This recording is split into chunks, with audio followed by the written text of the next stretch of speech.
আসসালামু আলাইকুম প্রিয় বন্ধুরা, সবাইকে স্বাগতম আরও একটি নতুন ভিডিও। আজকে আমরা সবাই ঘোরাঘুরি করতে চলে আসছি জেদ্দার মিডল কর্নিশে। জেদ্দা শহরের কেন্দ্রের কাছাকাছি এই মিডল কর্নিশের অবস্থান। এইখানে একদিকে লোহিত সাগর বা লাল সাগরের নীল জলরাশি, আর অন্যদিকে সবুজে ভরা পার্ক ও ওয়াকওয়ে। আর এই ওয়াকওয়ে থেকে দূরে অবস্থিত কিং ফাহাদ ফাউন্টেন খুবই সুন্দরভাবে দেখা যায়।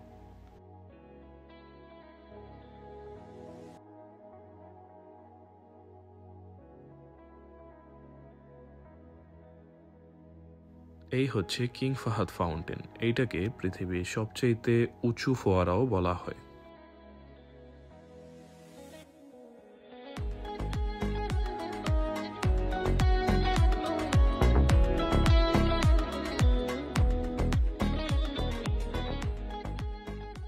তারপরে ঘুরতে ঘুরতে একটি দোকান দেখতে পেলাম, যেখানে আইসক্রিম, কোল্ড ড্রিঙ্কস আরও অনেক কিছুই বিক্রি হচ্ছিল।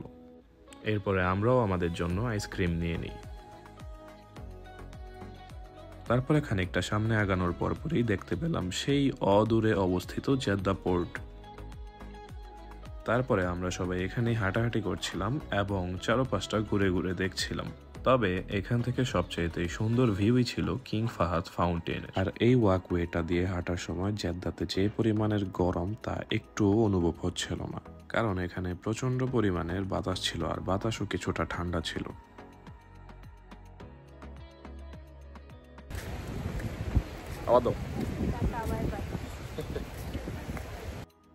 তো আজকের মতো এইখানেই শেষ করছি। আবারও দেখা হবে আপনাদের সাথে নতুন কোনো ভিডিওতে ইনশাআল্লাহ। এতক্ষণ ধরে ধৈর্য সহিত ভিডিওটি দেখার জন্য সবাইকে জানাই ধন্যবাদ, এবং সবাই সাপোর্ট করে আমার পাশে থাকবেন।